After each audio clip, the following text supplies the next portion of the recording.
This is where the pronoun thin end of the wedge thing comes in. Okay. So if we don't use female language for men, if we called trans women men and we said that man is going to win the cycling race, the women's cycling race, everyone would go no. But because that man is referred to as a trans woman and then now a woman in the press, then people have to have these conversations, which are ludicrous, because if we just said men and women, he and she, there's none of this confusion. We're all very clear about what we're talking about. Rachel Reese McKinnon, calls himself Rachel McKinnon. He's a man, full stop. You know, when people go, why? Well, the lungs, the muscle fibers, no, because he's a man.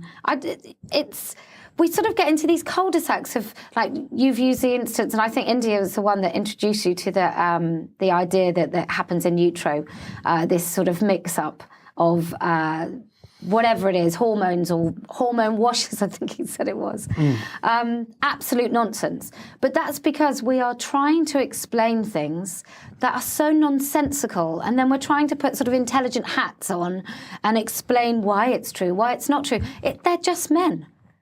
That's it. Is there no compromise, Posey? Is there no middle ground where we can say, okay, fine, they're not women, let's say, what they are is trans women, and we create a separate category so that those people can get the comfort that they need, they can have their own pronouns used, but for the purposes of, let's say, sport and other fields, they're not treated exactly as women in that sense. But broadly speaking, we give them the comfort that they need to feel good about themselves. So in order to compromise, I will have to change my language to something that I know isn't true. But no, I'm not saying you have to say they're a woman. I'm saying you have to say they're a trans woman, for example. It's a new category, let's say. No. Why? I just don't. I think it's really bloody offensive to think that you can just stick on some clothes and demand that I change the way I think, because I don't think that trans women is a nonsense term. Woman, it doesn't apply to those. But you don't think there's a difference between me and me having cut off my penis and replaced it with an artificial vagina and artificial breasts? Is that not a different person and a different type of person? I think you're probably a troubled human if you do that, but I don't think that makes you a different category of human.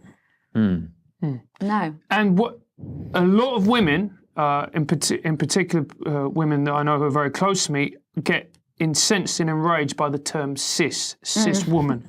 Why is that so contentious amongst women? Because it's women that have to change all our bloody language. We're uterus havers. I think in Ireland now, you're pregnant people. I mean, Jesus Christ.